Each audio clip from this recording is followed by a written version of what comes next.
السلام عليكم ورحمة الله وبركاته.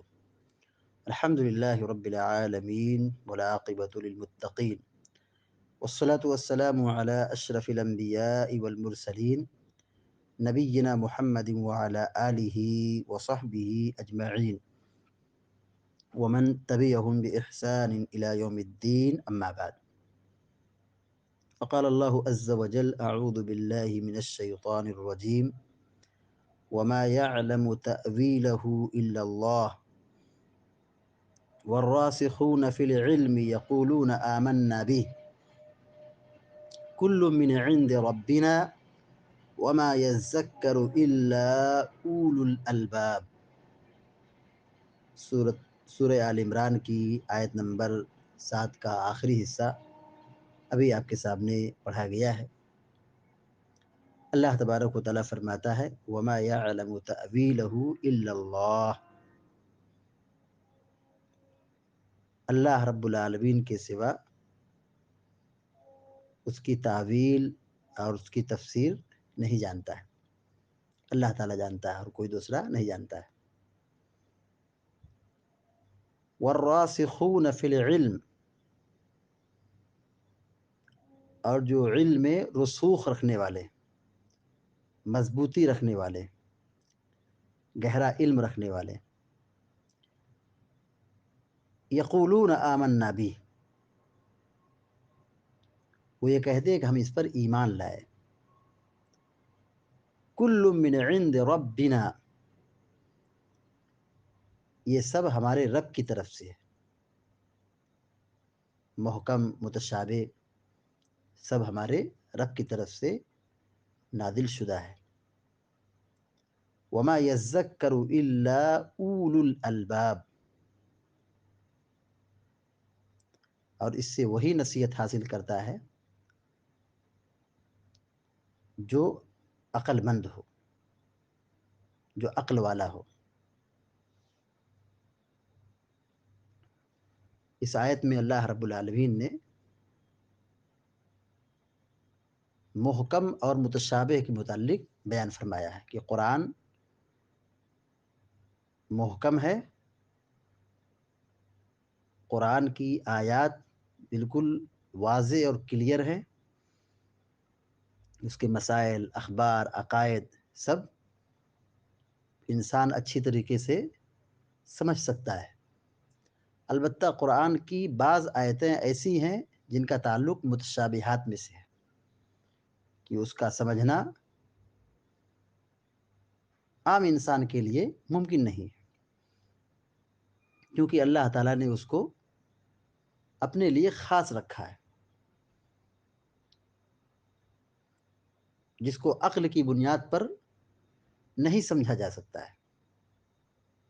تو جو اہل فتنہ ہیں، جو اہل ہوا ہیں، وہ محکم کی آیتوں پر ایمان و عمل کے بجائے متشابہات میں من مانی کرتے ہیں اور متشابہات کی باطل تعویل کر کے غلط معنی اور غلط تفسیر بیان کرتے ہیں۔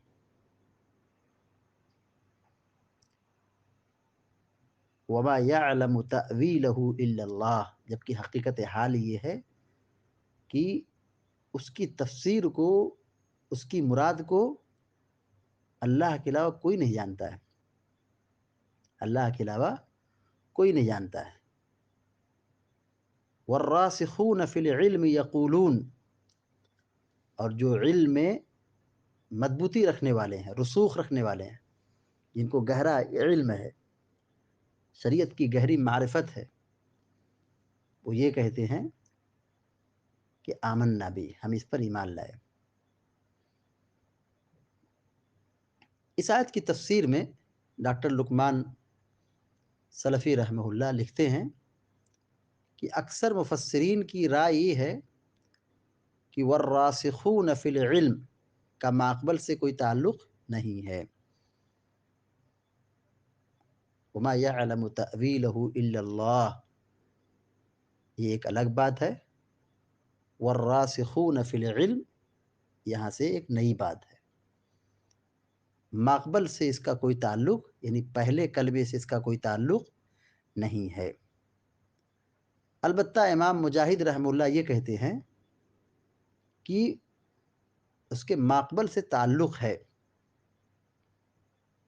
تو معنی یہ ہوگا متشابہ آیتوں کی تعویل اور تفسیر رسوخ فی العلم، جو علم گہری واقفیت اور صلاحیت اور مہارت رکھتے ہیں، وہ بھی متشابہ کے بارے میں جانتے ہیں۔ یہ تفسیر ہو گئی امام مجاہد رحمہ اللہ کی، یعنی وہ کہنا یہ چاہتے ہیں کہ وما يعلم تأویلہ الا اللہ والراسخون فی العلم، کہ اللہ بھی جانتا ہے اور وہ لوگ بھی جانتے ہیں جن کو اللہ نے علم سے نوازا ہے اور جن کے پاس گہری مہارت اور شریعت کی جانکاری حاصل ہے، جو ایکسپرٹ ہیں، مہارت رکھنے والے ہیں،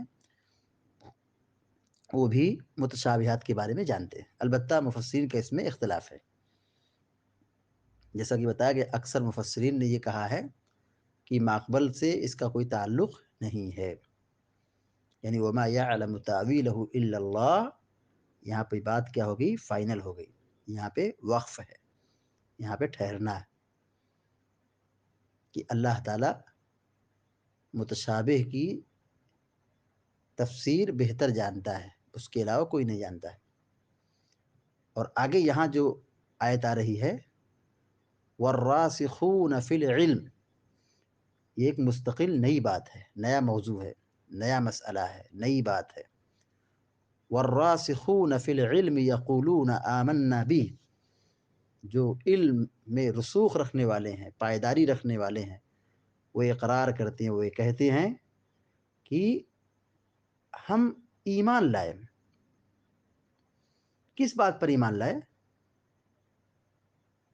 کہ اللہ نے جو نازل کیا ہے وہ سب برحق ہے، متشابہ بھی اور محکم بھی۔ کل من عند ربنا، ہمیں اللہ کے کلام پر ایمان ہے، اللہ کے فرمان پر ایمان ہے، اور ساری چیزیں اللہ ہی کی جانب سے ہیں۔ کل من عند ربنا، ساری چیزیں اللہ ہی ہمارے رب کی جانب سے ہیں، یعنی اللہ تبارک و تعالیٰ نے نازل فرمایا۔ محکم اور متشابہ سب منزل من اللہ ہے، اور جب سب منزل من اللہ ہے، اللہ کی جانب سے ہے، تو اس کا احترام اور اس کی تقدیر اور اس کی توقیر بجا لانا یہ ایمان کا حصہ ہے۔ اس کو من و ان تسلیم کیا جائے، اس کو مانا جائے اور اس پر ایمان رکھا جائے، اس کو حق اور سچ مانا جائے۔ انسان جو جانتا ہے اس کا مکلف ہے، اس پر وہ عمل کرے، اور جو متشابہات ہیں جس کا معنی نہیں بتایا گیا ہے تو اس پر عمل کی کوئی بات ہی نہیں ہے، اس پر عمل نہیں کیا جائے گا کیونکہ اس کے بارے میں بتایا ہی نہیں گیا ہے۔ تو اہل ایمان یا رسوخ فی العلم والے، جو گہری مہارت والے ہیں، وہ یہی کہتے ہیں کہ ہم اس پر ایمان لائے اور یہ ساری چیزیں ہمارے رب کی جانب سے ہیں۔ وما یذکر الا اولو الالباب، اور قرآن سے وہی نصیحت حاصل کرتا ہے جو حقیقت میں عقل مند ہو، جو اپنی عقل کا صحیح استعمال کرے۔ عقل اللہ تعالیٰ کی بہت بڑی نعمت ہے، سوجھ بوجھ یہ اللہ تعالیٰ کی بہت بڑی نعمت ہے۔ دیکھیے ہم بولتے ہیں، سنتے ہیں، سمجھتے ہیں، کھری کھوٹی چیزوں کے بارے میں جانتے ہیں، اللہ تعالیٰ نے ہمیں عقل کی نعمت سے مالا مال کیا ہے۔ ذرا سوچیے ایک لمحہ کے لیے کہ اگر ہمارے پاس عقل نہ ہوتی، ہم مجنون اور پاگل ہوتے، تو ہمارا کیا حشر ہوتا، ہم کیسی زندگی گزارتے، ہمارا کیا انجام ہوتا، دنیا کیسی گزرتی؟ ایسے ہی لاخیرے کی طرح ادھر ادھر بیٹھے رہتے۔ تو اللہ نے عقل کی نعمت سے مالا مال کیا ہے، تو ہماری اور آپ کی ذمہ داری بنتی ہے کہ ہم اللہ کے کلام کو سمجھیں، اللہ کے کلام کو پڑھیں اور اس سے عبرت اور نصیحت حاصل کریں۔